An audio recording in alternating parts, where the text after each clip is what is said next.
American soil is becoming less and less American. The federal government has to change the way they're doing business.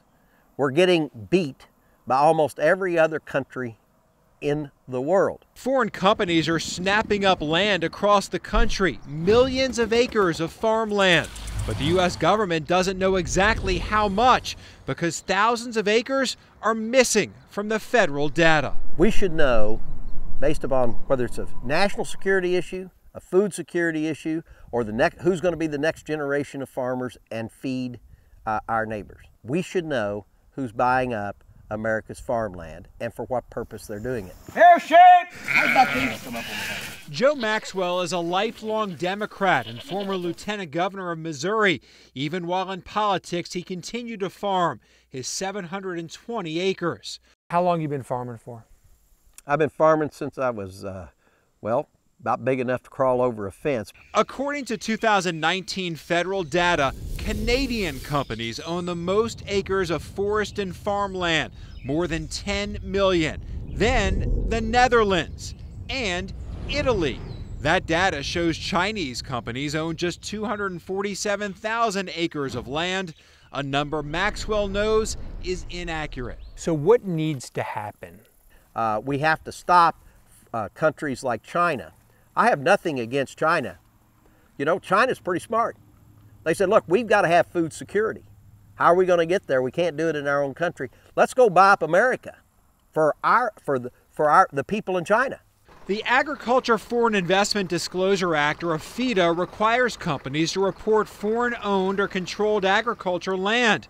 But our analysis of those records has uncovered the federal AFIDA records appear to be missing significant acres of land. Do you believe the AFIDA documents that's it? No, it's incomplete data.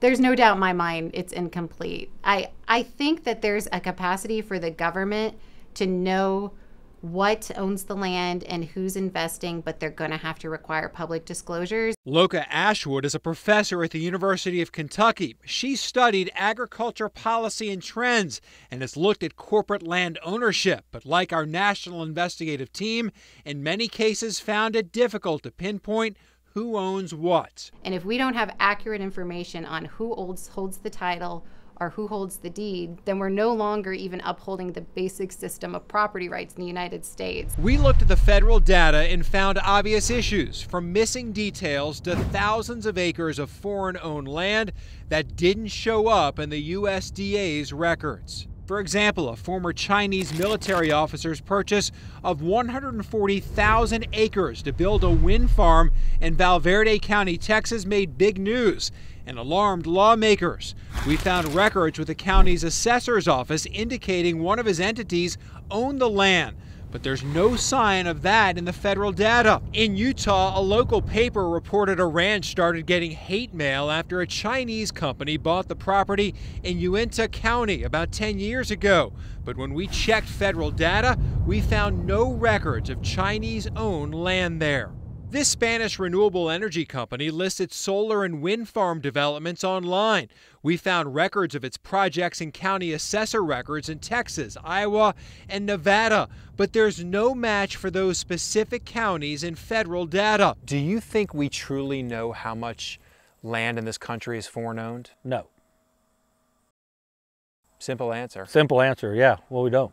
Farmer Wes Schumeyer says as foreign companies have started to control more land, they push out family farmers. What do you say to someone who says you're just being xenophobic? I would say I'm more maybe a protectionist than a xenophobic, because it's about protecting the food security of this country. It's about protecting the communities that we all live in. It's about protecting the natural resources that we have and ensuring that someone that has the best interests for the people of this country at hand that are being the stewards of our land. Joe Maxwell says there's one simple solution to solving the transparency issues driving the uncertainty: stronger punishment for failing to report, consequences for these secret acres. Clearly we shouldn't hate other people, nor necessarily hate other countries. What we need to do is respect what China, Saudi Arabia, and other countries are doing. They have their national interest, their people's interest at heart. I can't fault them for that. They're going to take care of their people. What I can do is fault my government for failing to have the same level of interest in taking care of U.S. citizens.